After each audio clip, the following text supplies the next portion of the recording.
Hi, everyone. Welcome to our latest edition of ELI on Air. My name is Miriam Berceau, and I'm the program director of ELI Talks, and I'm really excited to be sitting here with Joseph Gittler of Leket and Yonatan Ben-Dor of IsraelGives.org. And today we'll be discussing, we'll have a follow-up conversation based on Joseph's awesome ELI talk, in which he talks about giving to and with Israel and some of the historical implications and what we can do better around that. And we'll dig a little bit more into those issues and both the history and the future of philanthropy to and with Israel. So it should be a great conversation. Thanks for joining us today. Joseph and Yoni, thank you so much for being here. Thank you for the opportunity. Awesome, great. Joseph, could you just start off and give us a little bit of a taste of what you talked about in your ELI talk for those who may not have seen it in advance? For those few people who haven't seen it yet, we're trying to work on that. Well, first of all, I'm happy to be here with Yonatan Ben-Dor, who helped me a lot actually with the talk, providing some of the statistics and information that I used. Look, I think the main thesis of the talk was, the question we asked is, where is Israeli philanthropy today? How does that impact overseas philanthropy? And if Israelis are really giving, or are they not giving? And if the perception is that they are not giving, okay, how in the long term is that going to perhaps keep overseas Jews who've always given to Israel from giving? We call it in Hebrew the Friar effect, which means if people overseas feel that wealthy Israelis, of which Israel has many today, aren't taking care of their own needs, then why should diaspora Jews help them? And what I posit is that things are better than people overseas think. They're not where they should be, but they're getting better. And we need to share that, especially using Israeli philanthropists to talk about what they're doing and let their counterparts overseas know about it. Great. And Yonatan, can you say a little bit about who you are and the work that you do? Hi. The work that I do mostly focuses on encouraging and enabling online giving. And in our work, we help to build a culture of philanthropy in Israel, which exists, which is very different in its form, and is something that could definitely use a kickstart and support on behalf, on the part of the American Jewish community. So can you say a little bit about that? How does Israeli philanthropy look different from what American Jews might be familiar with? I think you should start with the question of what is philanthropy. And if our definition of philanthropy is giving of yourself or something that you possess for the benefit of others, this is one of the most generous countries in the world. I think when you look at Israeli philanthropy, you need to look at it with the context of what we are asked to give / forced to give by our country. So when we first enter into this world of philanthropy, or we're asked to give it for the first time as adults, well, it's probably after having served 3 years of our lives for the benefit of the state in the form of army service, or 2 years. And then go back into a workforce where we are taxed close to 50% of our salaries and taxes so that we can pay for social services here. And then we're confronted with a non-for-profit asking us to make a charitable or philanthropic donation. And our response is going to be naturally very different than that of an American who wasn't asked to serve his country militarily, doesn't pay that much in personal income taxes, and is in a very different situation culturally and philosophically when he's confronted with that opportunity or that request to give financially to a nonprofit organization. So the fact that Israelis give at all financially, I think, is a credit to Jewish history, to Jewish culture, and to Israeli culture in general. Without speaking to numbers, I think that's the context that we need to appreciate when we talk about the differences between American and Israeli philanthropy, or between Israeli philanthropy and other countries' philanthropy in the world. We give a lot. We may not give that much in terms of financial giving, but when you ask us to give, we do it. We do it. We do it sometimes grumpily. We sometimes complain that we need to go back into Miloim and do our reserve service, but we're there and we do it. So we give in many ways, but we don't always give in the fiscal, financial ways that we associate with philanthropic giving in America. Mm-hmm. Interesting. I never thought of that in those terms. That's really, I used to get that a lot in Lecken when I would make presentations, and I would tell people we're getting this much food from these companies, and it would always come to at some point, what cash are Israelis taking out of their pockets? But I have 50,000 volunteers from Israel last year, giving me hundreds of thousands of hours of their time. But what cash are they taking out? And it would just, this conversation would be quite commonplace.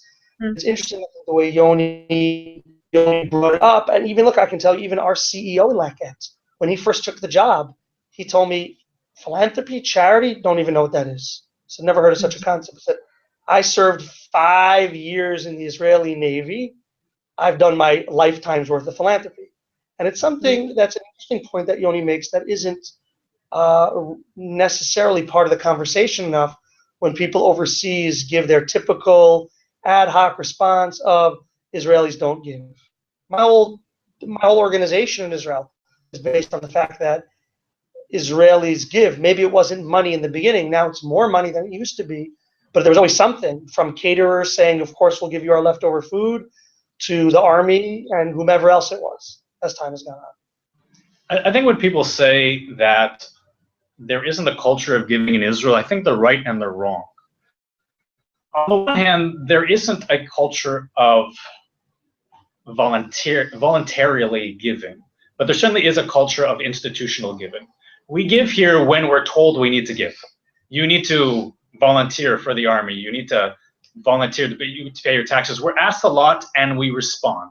Israelis don't try to find a way out of their responsibilities. They'll step up to the plate. But then you get to a situation where we're so used to being forced to give that when we need to do it voluntarily of our own accord or of our own initiative, well, we don't quite understand that. So Israelis don't lack of really this culture of giving, but maybe it's sort of that culture of giving as you know it best in the States, where you just get up and decide to go off and do it. Here we're so used to giving because somebody tells us to give, force us to give, that when we need to do it of our own accord, it's misunderstood for us in a sense. So when Americans say that it's something that's lacking, I think it's true, but I think you also need to work with us on changing that culture. And it's beyond than just coming to Israel and saying, hey, you Israelis need to donate more. It's about appreciating how our culture of giving is institutionally, philosophically, structurally different, and to meet us halfway, to help change that culture of voluntary giving based on our history of involuntary giving. Because we want to give, we just aren't taught it. Americans are taught from an early age about the ability to give back through your philanthropy, to give back through your volunteers. And we're told here, you give to your country mainly through your army service and then through maybe social activities that you engage in. We're taught it differently. So then when we're asked to give philanthropy, we don't quite know where to stand. And there's something to be said for philanthropic education, for trying to build this culture of voluntary giving in Israel where it just doesn't naturally exist. The second point that I would bring up is something that I've been yelling at the nonprofits that I work with, is I think that, as I said last year at a speech I give, I don't think there's a culture of giving necessarily in Israel as much as there is a culture of fundraising in Israel. The main reason that Israelis give is the main reason that Americans give. In every public opinion poll, the overwhelming answer in almost every country is, well, somebody asked me to give. That's why I gave. I got an email. I got a phone call. I saw a guy in the street. Somebody asked me, and thus I responded. And in that situation, most Israelis would give. But the way that you're asked affects the way that you relate to that experience. Mm-hmm. When Israeli nonprofits ask somebody to give, well, because they've been so acclimatized to fundraising from major sources of funding, such as Jewish communities abroad, such as major philanthropists or corporations, they're used to asking for big money. When you come to a major philanthropist or a federation, you come to it and talk about your impact, the amazing things that you've done. Like Right. it has done this. Birthday Angels has hosted this. We can make amazing impact. Give us more money so we can create more impact. You're talking about who you are as an institution, because that's, tachlis, that gets to the point and how you can make an impact with the money that I'm going to give you. Now, when you're reaching out to the public, that's not the message you want to use. If you want somebody to give you $20, you don't come to them and say, donate us $20 so that we can make an impact. The messages that you hear coming out of American nonprofits is not the impact that the organization that will create, but the impact that the donor can create. Right. You can make a difference with your $20. You can help this child. You can plant this tree. You can make an impact. They're talking about the importance of the donor. And Israeli nonprofit organizations, because they're so used to, because they've been structurally instructed to fundraise for major sources of giving, when they've suddenly, in this new internet age, particularly, been reaching out to the public really for the first time and asking Israelis to give, which is the main way that you're going to get Israelis to give, is if you ask them to give, they haven't been doing it in a very empowering manner. They haven't been saying to Israelis, you make a difference, here's a way that you can change the faces of your society. You're tired of seeing hungry people, be a partner with Lekit, here's how you can do it. Rather, most organizations, of course Lekit is an exception to that rule because of the culture that Joseph built here, but most organizations will be talking about their impact. Donate to us so that we can help somebody. Donate to us so we can feed the child. As a result, Israelis are giving. They're giving money. They're doing it because they were asked to give. Nobody wants to be in that where somebody reaches out and you leave his hand in the air. But they don't leave that experience changed. Their culture of giving, their culture of looking at their role in the nonprofit sector hasn't changed. They say, okay, I give into a nonprofit so that the nonprofit can create an impact, rather than the dynamic that you feel in America where you donate and then you feel as though you are creating that impact. So we have on the one hand this culture of involuntary giving and not so much a culture of voluntary giving, and then we have a problem on behalf of the nonprofit sector that we don't know how to ask in such a way that causes people to really feel part and creates that sense of enjoying the giving experience in the same way that I think Americans and Canadians and Brits enjoy the philanthropic experience. Wow, I think that's really insightful.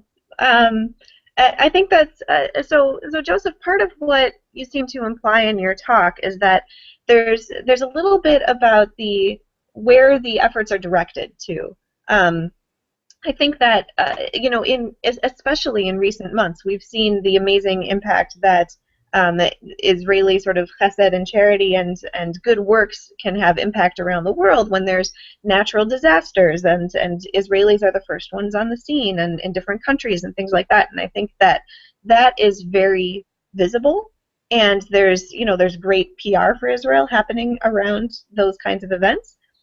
But at the same time, you're really asking the question, and stop me if I'm wrong, but in your talk, you're really asking the question, what are Israelis doing in Israel? Right. Well, I'm asking a financial question, right? We've talked here about many things that surround that, but I am asking primarily what Israelis do in Israel. I'll take it a step further from what you just said. If you look at the website, what you just talked about, what's going on in Nepal and others, and you see the Israeli organizations leading the charge, our partners page on there, you'll notice almost every partner there is either an overseas federation or places that raise money from diaspora Jews. So it's another example of Israelis doing good. This time it happens to be overseas, so it's getting more publicity.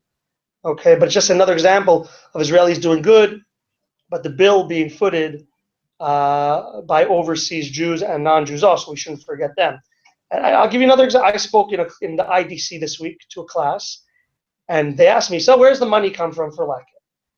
And I said, well, we raise 35% of our funds in Israel, and that's growing. And one guy said, that's incredible. You raised 30%. And I said to him, if we were in America, okay, and you were the New York Food Bank, and you said, you know what, we raised 30% of our funds from America, and the other 70% we raised in Canada, okay, from Canadians who donated to the New York. I said, you got the problem. I'm telling you, one of the problems with Israeli philanthropy is exactly what that kid said. This is, let's say he's 25, 26 years old. He is growing up with an expectation somehow, somewhere, that Israeli charities, it's an assumption that Israeli charities are going to be supported by overseas Jews. People are comfortable, okay? That's what's going to be. And so when you get comfortable, you let your guard down.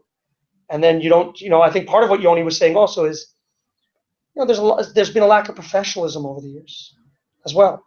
And part of it is because I'm in Israel, I'm on the home front, right? I served in the army, missiles, and all these things are true, but a lot of people, like I've seen over the years, say that's great that you made Aliyah, and it's great that you founded Leket, and it's great all the good stuff that's happening, but we still want to see how our Israelis are helping. We took that message. 5 years ago, we were raising 5% of our budget in Israel. So we're much better, we're improved.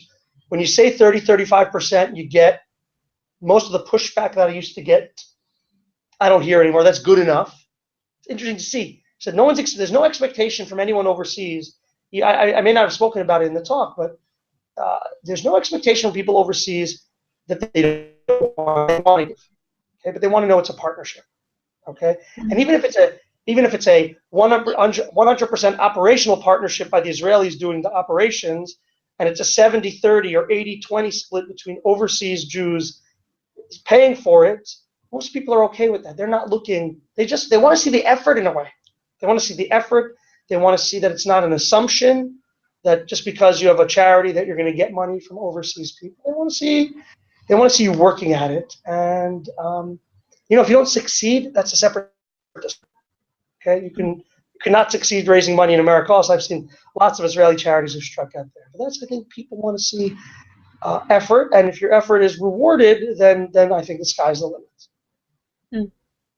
I think I would just add that I think part of the fault lies because I think in a sense you guys are enablers. You led us into this luxurious position where we can raise so much from America that we really don't need to focus so much on domestic philanthropy. But I think that position is a position of convenience, and not just for Israel, but for America as well. Israel has always been a partnership between the Chalutzim, the pioneers on the ground, doing the hard work, getting their hands dirty, sweating, dying for the cause that is Israel. And those people are supporters around the world, partners, Jews, or whoever it may be, who want to be partners in that project that is called Israel, but don't actually want to come here. And I think that's been a convenient and fully legitimate way for Jews and for Jewish communities around the world to be partners in Israel. I think from a fundraising point of view, it's also very convenient. I was one of those people that was very worried that as Jewish communities' philanthropic priorities change, then the funding that they give to Israel will drop dramatically. The fact is, we're a startup nation, and you're dealing still with an aging community and serious issues like Jewish education and intermarriage. Maybe Jewish communities would wake up tomorrow and realize that they don't need to spend so much money in Israel, but they need to refocus their philanthropic priorities domestically. And what I learned from a lot of people who worked in the field was that, well, giving to Israel, we don't expect that to go down because you know what? That's the most interesting fundraising pitch we have.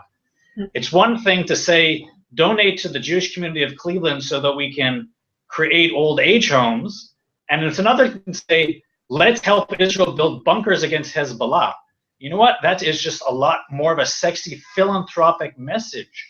It just gets Jews giving and a lot more excited about their philanthropic giving.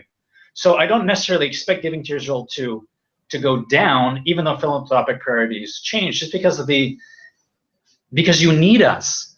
You need us, but that's not a bad thing. We want you to need us because although we look down at the levels of philanthropic giving, but that's because we have Big Brother in the sense of you are our partner and we can always count on you. Rich uncle. Our rich uncle, and rich uncle, but not just in the the dependent sort of way.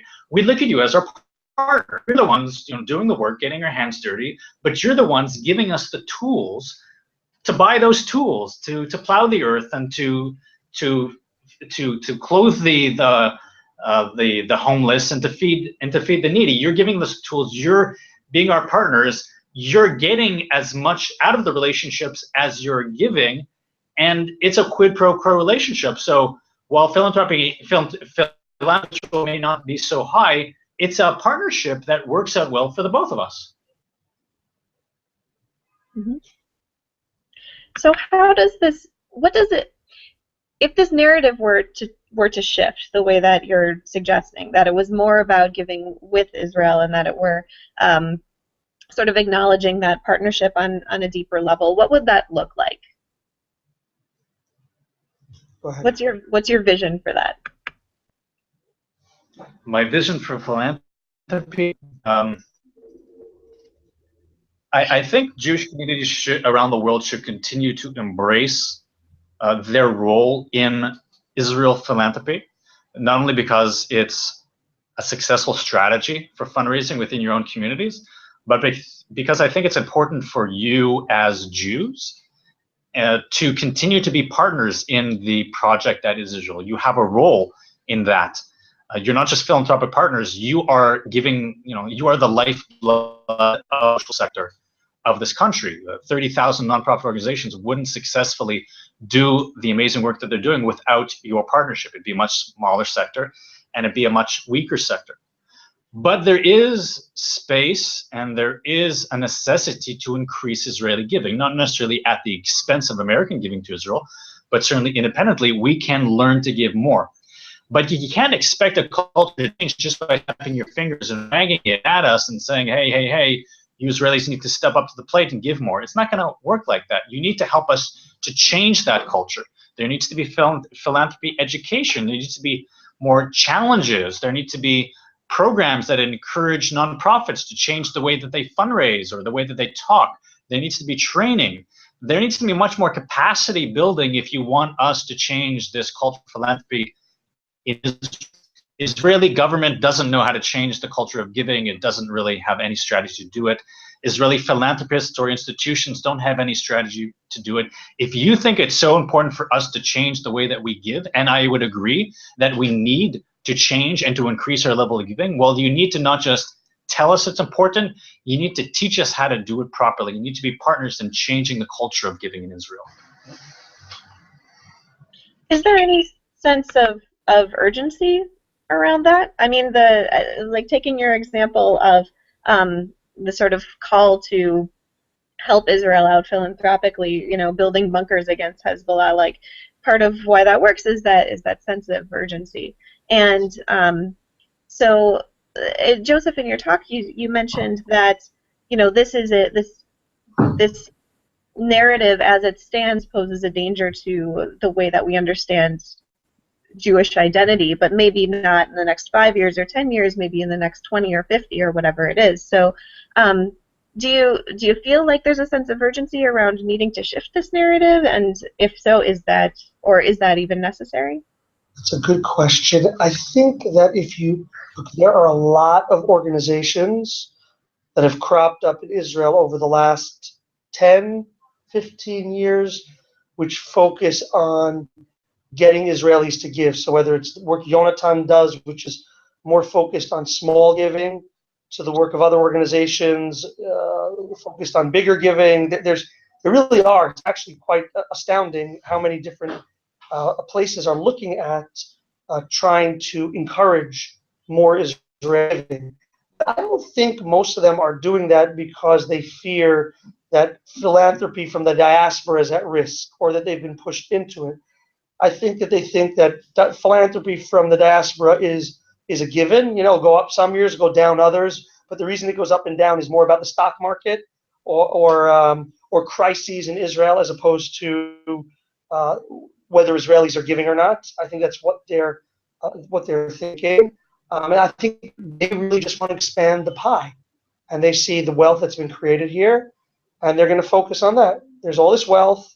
Some of it should be coming. They'll use America, Canada, foreign philanthropy as an example of what Israel should become. But I don't think they think about it in terms of, if it doesn't become this, then that other well that we have. I don't think any other, I know that there are Indians who give to India and Sri Lankans who give to Sri Lanka, and I know that exists, but there's nothing like what goes on here.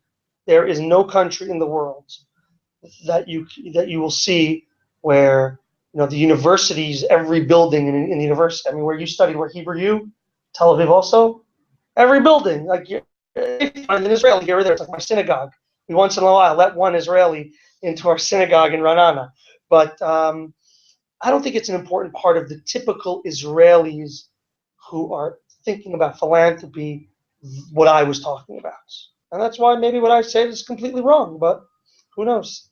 Either way, we got to get Israelis to give more, whether it's because of what I said in the talk, that maybe the relationship is at risk in some way, or whether it's just because, what the heck, guys, you're making a lot of money, share the wealth. Mm-hmm. So I'd love to hear a little bit more about Philanthropic Hasbara, which is a term that you introduced in your talk that was that really stuck with me. So it seems like there's two parts to what we're talking about today. The first side is to change this culture of giving in Israel and build that up more and get people giving in a different way. And the other piece is to change the narrative for the rest of the world and demonstrate that this is actually happening, that Israelis do give. And you put this term on it, Philanthropic Hasbara. Can you say a little bit more about what that is and who's maybe doing it now? I can't say, that I've fleshed it out in any great way, but I think the point is that the discussion shouldn't always be about X charity or Y charity, which is mostly what goes on, right? Leket goes overseas and we meet donors and we talk to them about what we're doing and try to get them to write a check. What we need to see more of is the Avi Naors of the world and the Judith Rekev, if you want to throw in other names, please do, Yonatan, who go out and tell their story of giving to the diaspora Jewry to show them again that there is leadership here, there is giving here, there are people who care about the issue and are trying to propel it forward. I feel like in America, let's take an example, the Wall Street Journal. Okay, the Wall Street Journal has something called Donor of the Day. Would you ever see something like that in this? Dream about that. I think that would be like, if you just took that, that's something that just came into my head now, because of course I want to try to get Leket into that, because I'm a maniac about trying to get Leket into whatever press I can. So look, what a great thing it would be if we had a column like that in the papers. Now, you do have philanthropic things in Israel that get into the papers, but it's usually around the holidays, and it's usually focused on poverty and the poor in Israel, and then some newspapers may run campaigns, but as a topic, as an issue in the country, we talk about it. It may be in more specialized papers, but it's not a topic of conversation in newspapers per se. Let's take another example: the comptroller, right? The Israeli comptroller, which is a very important position in Israel. So 2 weeks ago, his latest report came out, and for the first time, he spent an entire section talking about food waste in Israel and the so for Leket, it was fantastic. Suddenly, our issue is front and center in the Israeli public. Of course, that passed very quickly because then another prime minister was convicted of a crime. Okay, but in Israel, what we need is to see things like Donor of the Day. We need to see things like that, like the comptroller talking about where is Israeli philanthropy in relation to other countries. And it needs to be talked about more, and there is unfortunately a cynicism here, okay, that's built up over the years, and it keeps a lot of people from talking publicly about their philanthropy. It's actually applaud in many ways those Israeli donors who have been willing to come forward, and I think the reason that they're respected is also it's their money. Okay, if you look at the list of the people doing these talks, it's their money. Most of them made it in businesses that are respected. No one feels like they took it from the common man and now they're just getting the credit by donating it back. Mostly, we don't have to go into names. The names I mentioned, I think people are cool with. But I think that's a big part of it also.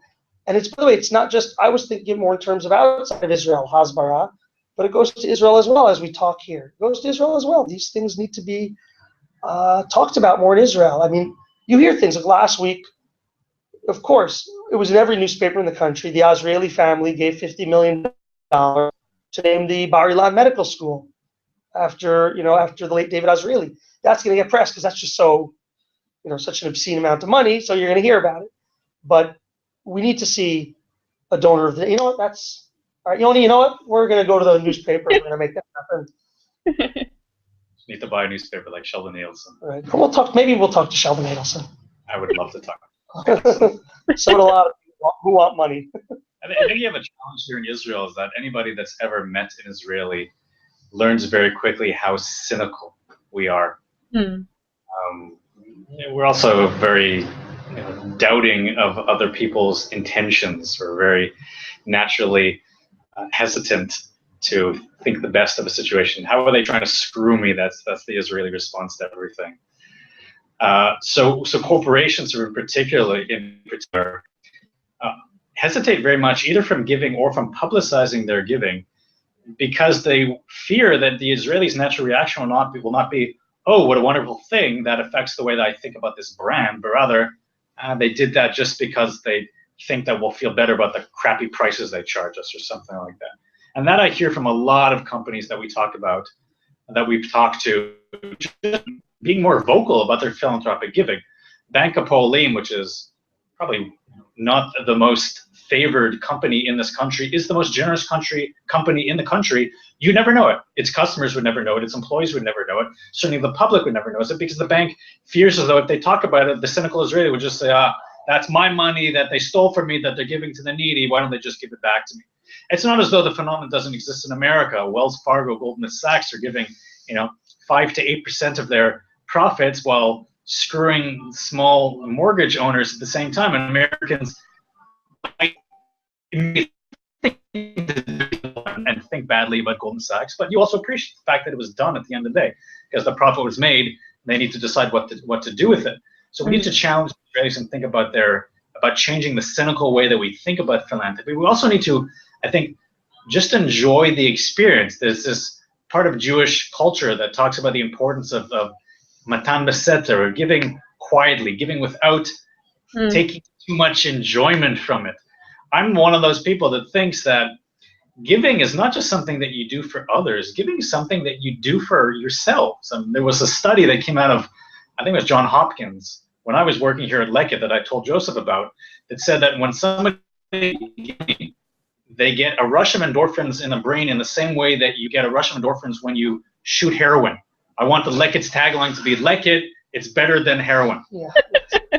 We didn't choose. We didn't choose it, probably wisely, but it shows that people, anatomically, physiologically, but also psychologically enjoy giving. It's fun. It's not something you need to feel bad about. It's not something you need to be ashamed about. It's not something you need to do quietly or humbly.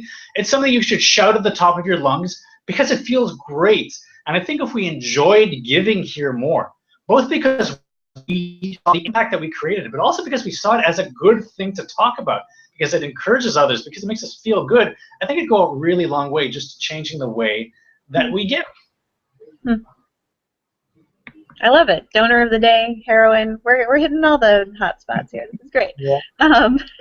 So in our last couple of minutes, I'd also like to touch on, most of us are not in a position to do those $50 million renaming of hospitals gifts, but a lot of us are capable of doing those micro donations, those smaller pieces. So I'd love to hear a little bit about the role of those smaller gifts. And perhaps, the online giving world plays a role in all of this. But what is the role, the importance of those smaller gifts in shifting this culture and in philanthropic Hasbara? That's I think about those things, but not as much as Yoni does. So we'll let him talk about it. Well, my thoughts on the matter started with Joseph's philosophy here at Leckett. When we first started working together, Joseph said to me very clearly, listen, I come from a I come from means, thank God, that I'm in a position where I could help to get Leket off the ground. I could turn to my family and my friends if I wanted to support this organization. But I don't think that's what Leket should be about. I want this to be a partnership between every Israeli that cares about this goal and us, the people that are actually going to pick up the food and get our trunks soaked with sauces because the food overflowed the containers. This should be a partnership between those that have and those that can do. I think the message that everybody can make a difference, it's not just lip service, it's philosophy. It's a message that no matter how much you have to give, 50 million or $5, you're important. You have the power to impact. And how much impact you can create, it's completely irrelevant. It's just the fact that you can create impact, and knowing that no matter who you are, where you come from, or how much disposable income you have the power to change people's lives. You have the power to change the face of your country, is an existentially important message that Israelis need to hear, and our supporters around the world need to hear. I find it devastatingly destructive when Jewish federations' fundraising campaigns almost seem exclusively to focus on major gifts and major givers. I think it's tragic the way the Jewish federations still really don't seem to be targeting young people, certainly don't seem to be placing a priority on fundraising from small donors, mainly because they look at the fiscal bottom line and think it's, well, it's more convenient that I raise $50 million than I try to get 100,000 Jews to give $50. But when we understand that the importance of that fundraising act is not just bringing money to your organization, but showing those people can be partners in change, and most importantly, partners in Israel, that they have a role to play in this country, that this country is theirs, that they have stock in the investment that is Israel. Not only is that going to be important at the end of the day for your fundraising efforts as you build the next generation of Jewish givers, but you're going to be showing these young Jews that may not have so much money to give now, but will be changed from the inside because they feel a sense of connection to Israel or to any philanthropic cause because of that connection that you built in them, because of that philanthropic opportunity you gave to them. You're going to be changing them, and you're going to be creating that next generation. So take advantage of it and look at reaching out to those small givers, not just as important for your fiscal bottom line, but important for the very people that you're trying to impact and to change. So last question for you. So if you were going to give a piece of advice to the average Israeli and the average American Jew, something that they can act on now, something that they can do to help move this whole conversation forward, what piece of advice or what action would you suggest for each of those people? Question. Miriam, your questions become so difficult towards the end. Donate to Leket. I'm not going to say donate to Leket. One thing I would say is educate yourself, and I think that goes for both. Okay, because I think unfortunately in the charity world, one of the issues is like any other world which is made up of a heck of a lot of money. There are always some bad guys around, and I mean you had a huge story in the States that just broke this week with that cancer. All these guys were arrested at this big cancer charity. Had stolen $180 million, something like that, over the last 15, 20 years because of proper oversight. So I would just tell people, it doesn't matter. I know if you're giving $1 million, maybe you can afford to do a little more diligence than if you're giving $18. But you know what? You'd be surprised how easily some people who are really work really hard to earn that million, give it away without proper diligence, and then get burnt. So, this could be for small donors or large donors. Do me a favor, okay? Because what happens is when scandals break because people didn't do their homework, then it impacts the good guys. And I've seen it time and time again, the impact that's happened to Leket when there was a fraud here or a fraud there at organizations in our sphere, in the food, feeding the poor in Israel sphere. So that would be my advice, and it goes for wherever you are. Ask around, do as much learning as you can before you support something. I think I would just add to that. I think Americans need to remember that they are very, very different, not just from Israelis, but from everybody in the world. Americans often compare their. He's Canadian, by the way. Thanks. Canadian. Canadian Israeli. That's a double Dutch. The level of philanthropy in America is unprecedented in a global historical scale. Americans don't just give more than Israelis. Americans give at least 3 times more than any other country in the world. Americans give about 2.1% of your GDP per year. Canadians are like 0.6, the Brits are like 0.5, and those are like the top philanthropic countries in the world. You are light years beyond everybody. So I think you shouldn't only be telling the Israelis that we should be giving more, maybe to the entire world. At the very least, when you use this standard of expectation of philanthropic giving, you always need to remember that America is an exception. It's an exception that you should embrace. The best part of America, in my opinion, is how generous the people are and how philanthropic that you are. You're an example for the rest of the world. But don't get frustrated with us by making a comparison to how much people give in Israel. I think when you balance how much Israelis do give in an involuntary way and the early stages of philanthropy in Israel, I think that you'll find that we may not be level of GDP close to America, but in terms of heart, we're pretty high up there. But if you do want to create a change in Israel and you want to encourage us to step up to the plate more, as both you and I think that we should, don't just tell us we should do it. Give us the means to create that change. Be partners in building that capacity change and changing education, the way that we teach philanthropy and giving in our schools. Everything that has become so much a part of American philanthropic tradition, which doesn't exist anywhere in the world, help bring that to Israel. Teach us to be as generous as Americans, and we'll be there. Very nice. All right. Amazing. Thank you both. We'll wrap up with that. I think it's a beautiful message. It made me feel good. Thank you for a really inspiring and enlightening conversation. I think there's some great takeaways here that I hope we'll all act on and keep building this together. We've got a lot to create and a lot to earn, and so much to look forward to moving forward. So thank you, Joseph. Thank you, Yonatan. Thank you to Leket and to Israel Gives and all of the amazing work that you do. And thank you, everybody, for joining us today. Continue the conversation on Twitter, on Facebook. We'll see you around for next time on ELI on Air. And have a great week, everybody. Thank you all. Thank you very much, Miriam. Thank you.